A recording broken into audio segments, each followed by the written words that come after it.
Solana is much more of a risk taker. There's almost this Hong Kong energy. Crypto is very fickle. Cycles are very fickle. Solana is not about NFTs. It's also not about meme coins. It's not about DeFi. It's about performance. There's a lot of founders. There's a lot of capital. There's a lot of VC interest. Whatever you want that's high performance, do it on Solana.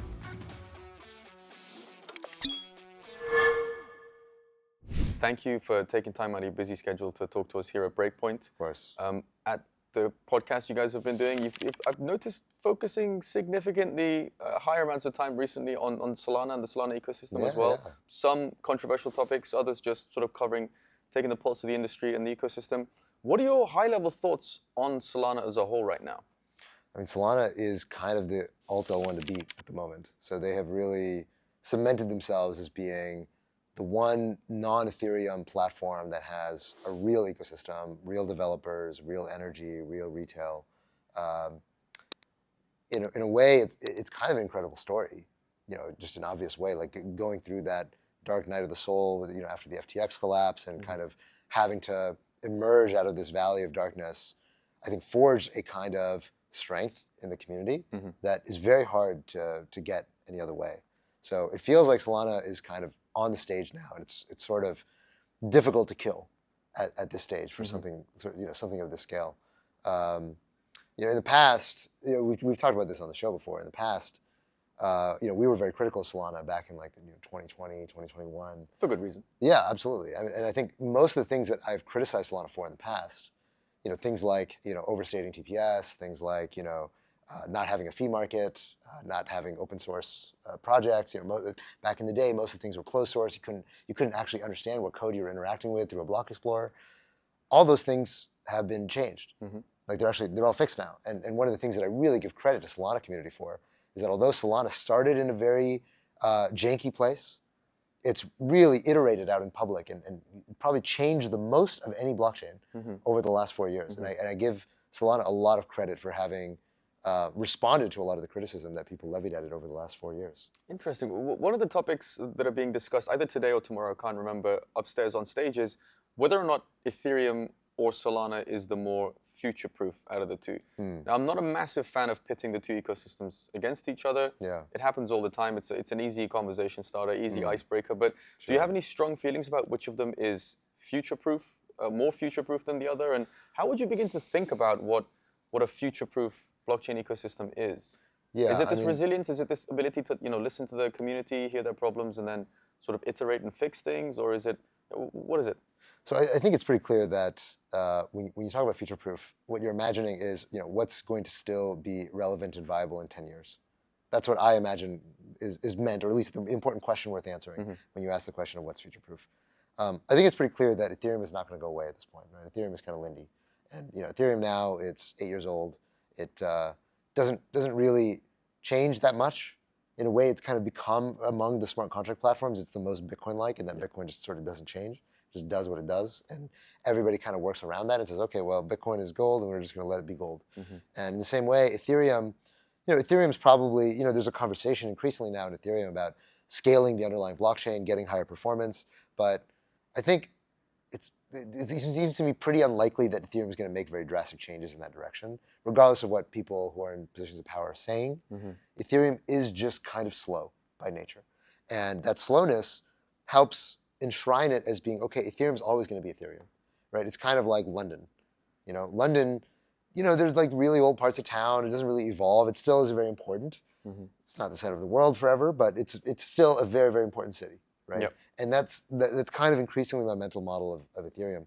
Solana is much more of a risk taker. It's much more of an upstart, and it knows it. It kind of embodies that in its blood. So Solana, I feel like there's almost this Hong Kong energy, is that it's this rising power.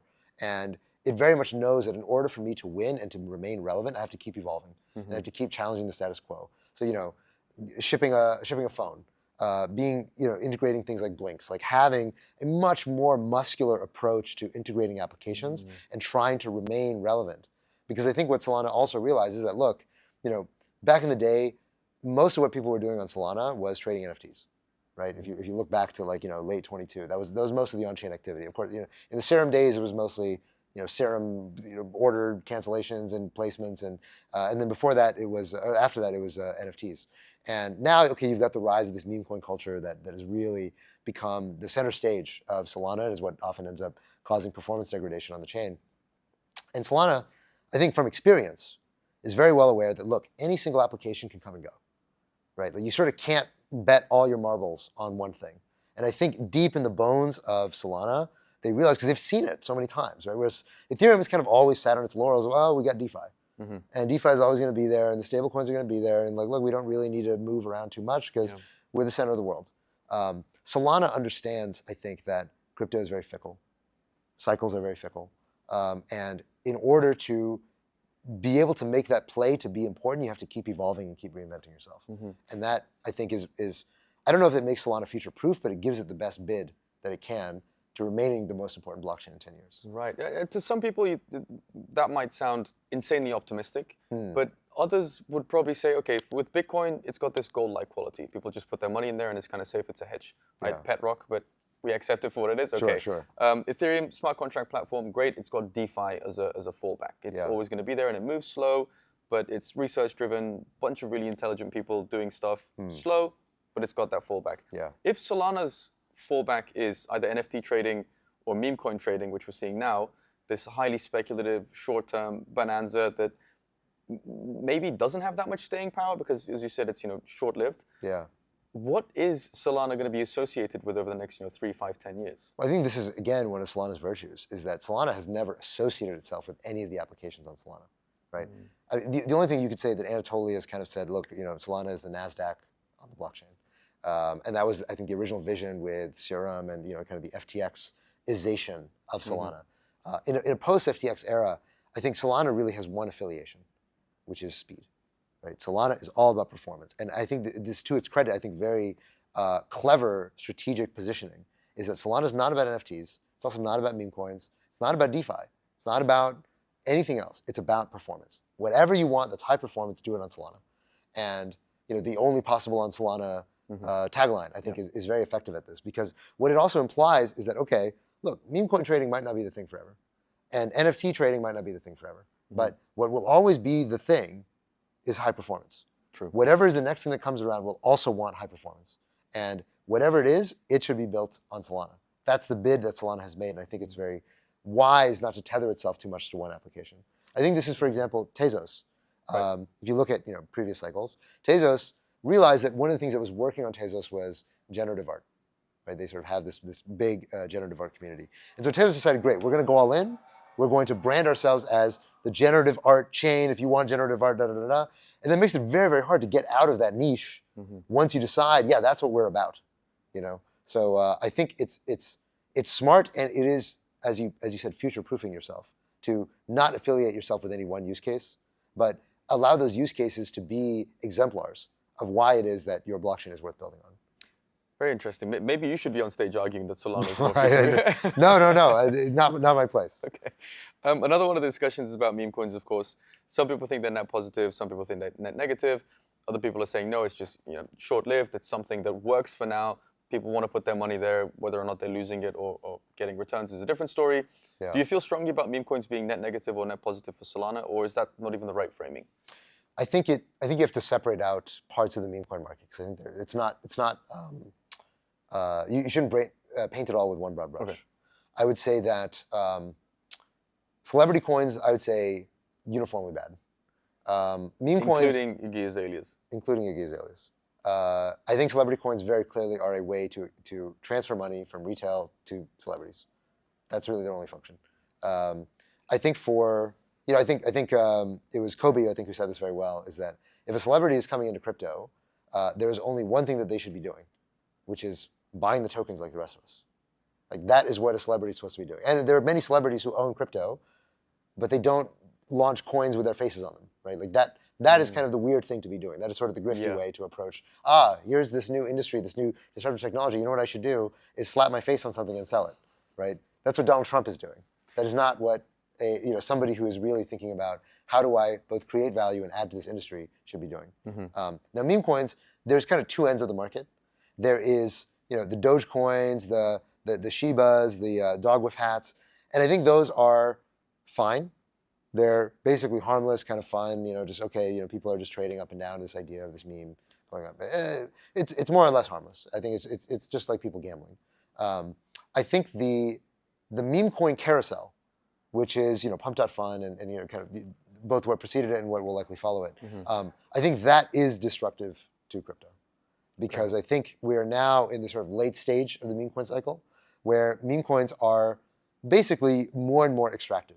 Right? It's kind of like the late stage NFT cycle. If you remember in the late part of the NFT cycle, where you had NFT launches every single day, and you had the people who always got on the whitelist, and they got the pre-mints, and there was a game, and the people in the Telegram groups who all knew, the whales all knew each other, and they knew which ones to buy early, and people stopped making money on these things because the reality was that the game was rigged against you.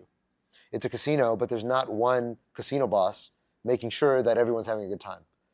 It's just a bunch of people all offering their own games, all on a big line on the side of the street, right? That's meme coins.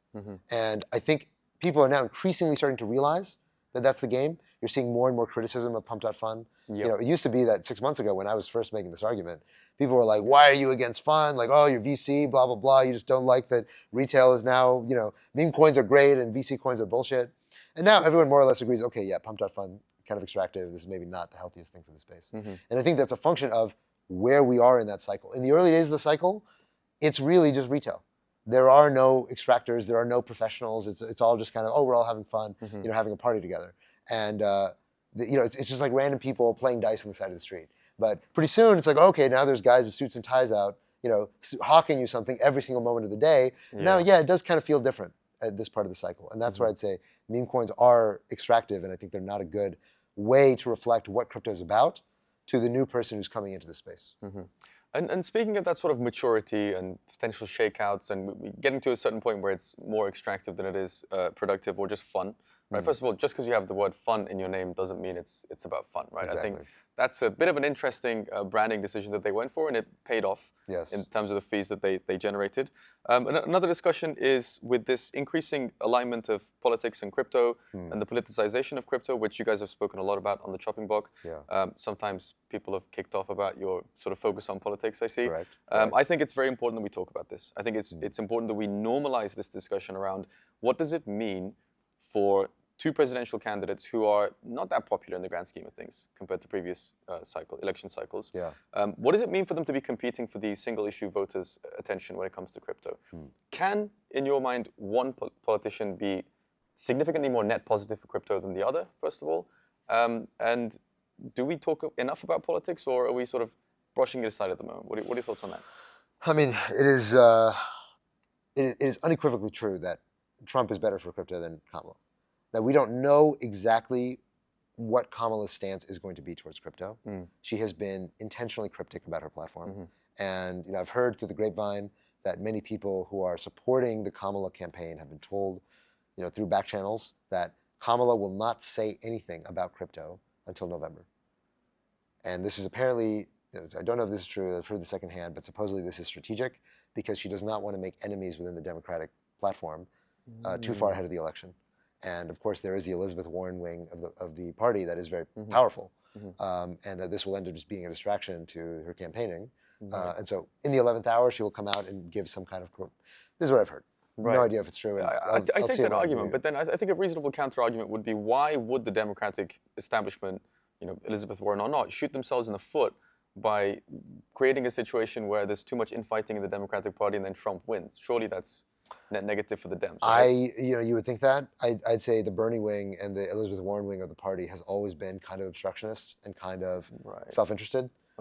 If you look in the previous election cycle, I mean, one of the things that's been very good for the Democratic Party in the cycle, in many ways, people talk about, okay, Biden was, there was a coup, and Kamala Harris kind of came in the 11th hour. She was not democratically elected, but now she's or not nominated, I should say, but now she's the nominee. In a way that is kind of good. And the way in which that's good is that she skipped the primary. And by skipping the primary, she did not have to appeal to the base. She did not have to play I show my leftist credentials and make a bunch of commitments that are going to be very difficult to defend in a general election. She skipped all of that and went straight to the general. And because of that, she was also able to repudiate a lot of Biden's policies. So you remember, she originally came out and said, we're going to tax the rich, we're going to raise tax rates like crazy, we're going to do all this stuff. And then she was like, wow, people don't seem to like that. Never mind, I'm not doing that. And that is good. It's good that she can backpedal and appeal to the median voter in a way that she couldn't if she had first pre-committed herself in a primary. I think the same thing will likely be good for crypto, because in the Democratic base, crypto is an enemy. Crypto is not good. But for the median voter is like, well, what, yeah, why not? I don't have strong feelings, but if I own crypto, then I do have strong feelings. So I think if you're appealing in a general election, being pro-crypto is smart politics. And when it comes down to a close election, everything is about populism. Just win the most votes that you can. And I think what we will see, I believe this part of the story, that Kamala will position herself as being crypto-friendly. She will almost certainly not be as friendly as Trump, but she will be significantly friendlier than Biden, is my guess. Connecting that then to prediction markets, which have been getting an insane amount of attention, and trading volumes and revenues have gone through the roof. And I know you guys have covered this. Prediction markets, are they here to stay, or after the election are we going to maybe forget about prediction markets? What's the 12 to 24 months of prediction markets as you see them? Yeah, so I mean, we're investors in Polymarket, which is the biggest prediction market today. If you look even before the presidential election, some of the biggest markets that came about, if you look, for example, 4 years ago, right? So 4 years ago, Polymarket had the presidential election market for the last election, and then the biggest events tended to be World Cup, Super Bowl, the obvious sports betting events that are going to drive a lot of people. In the last year and a half, we saw the rise of the Sam Altman coming back to OpenAI market, which was actually a huge market, got a huge amount of attention. So the same thing, if you remember LK99, the superconducting magnet material that everyone was super excited about, that was also a huge market. So you're starting to see the rise of this, betting on these kind of non-obvious event-based markets that's becoming more and more popular. And so one, I would suspect that you see, we also saw other elections beside the US election get a lot of attention. So the Taiwanese election got a lot of betting volume. The reality is that elections are some of the most important monumental financial events in the world. But we don't have betting markets on them. We have betting markets on interest rates, which are absolutely massive. We have betting markets on all sorts of things that end up affecting markets. But we don't have betting markets on one of the most important questions. You can imagine how many people around the world want to be hedging, is the risk that they have that one party or another is going to get elected. And so I think what you will see, one, is that other elections around the world are going to start having similar, not anywhere near to the same order of magnitude as the US election, but similar growth curves in terms of the amount of people who are interested and willing to bet on these particular elections. And then second, you're going to see more events that it starts getting normalized. Right now that everybody knows what Polymarket is, more and more people are going to say, what are the Polymarket odds on this thing or that thing? And I think that becoming part of the way you talk about an event and you talk about predicting what's going to happen, that is the thing that's not going to change. Okay, so you're bullish on prediction markets? Very much so. Regardless of the US election that's coming up? Yeah, I mean, look, almost certainly the volumes are going to come down after the US election. The US election is, it's the biggest game in town when it comes to prediction markets. And we're seeing more prediction markets being launched. Is that going to continue? Are people going to start launching their own prediction markets on different chains? And if so, where's the best place to launch a prediction market? Yeah, I think the prediction market, it's not so much about venue, so much as it is about the application and the liquidity, right? Ultimately, the number one thing you need to do is be able to take a bet in size without moving the market. Even still, if you want to bet on the US presidential election, if you want to bet, $2 million without slippage, good luck, right? It's actually, the liquidity is not that great. So if you're a hedge fund or a trading firm or, you're a producer and you want to hedge the risk that, Kamala Harris is going to do something or Trump is going to do something, you can't do that very easily right now on the prediction markets, which tells you that they're not that liquid yet. So you start a new prediction market and you've got no liquidity and you say, great, you can take $500 bets on my prediction market platform. It's really hard to compete, right? Liquidity, I mean, it's the reason why it's hard for an upstart exchange to beat Binance. If you're making bets on one particular market, which is the US election, which of course right now is the biggest thing that anyone wants to bet on, it's extremely hard to gain market share when you have such a big liquidity disadvantage. But when you're talking about creating new kinds of markets and new kinds of behavior, that's where it does get more interesting. So if you're going to do, look, I'm going to do, perps on, how many points this team is going to make in this game, right? Okay, maybe that's interesting. That's a new kind of thing, and maybe that could work if you go about it, market it, do the go-to-market in the right way. But if you're going to say, look, I'm going to do another presidential betting market, I would say very, very uphill battle. Clear. And so we've spoke about, short-term NFT craze that didn't stick around. Meme coins seems to be the current sort of hype. Prediction markets certainly growing. Yeah. Where is the next big thing going to be specific to the Solana ecosystem? Not necessarily in terms of alpha, But where is the highest amount of growth and maybe new attention and new capital going to come into the Solana ecosystem from, do you think? Yeah. The most obvious answer to that is DePIN. It feels like right now that's where most of the energy, attention, and most of the interesting metrics that we're seeing on Solana are growing. DePIN in absolute terms is still pretty small, right? So if you aggregate all the DePIN market cap, it's probably in the order of, I'm kind of shooting from the hip, but I would guess probably in the order of 10 to 15 billion total DePIN volume, or if you add all the DePIN market caps together. If you compare that to meme coins, like, there's single meme coins that are worth 13 billion, right? So it's just not the same order of magnitude right now. But I think in terms of people who see that there's interesting things happening, there's a lot of founders, there's a lot of capital, there's a lot of VC interest. So it does feel like DePIN is a story that is ready to come into full flush in terms of getting real traction and real use cases that can be demonstrated at scale. But right now it's still relatively early for DePIN to be able to sort of have a seat on that stage comparable to what meme coins are currently showing. Thank you so much for making time to talk to us. I appreciate it. My pleasure.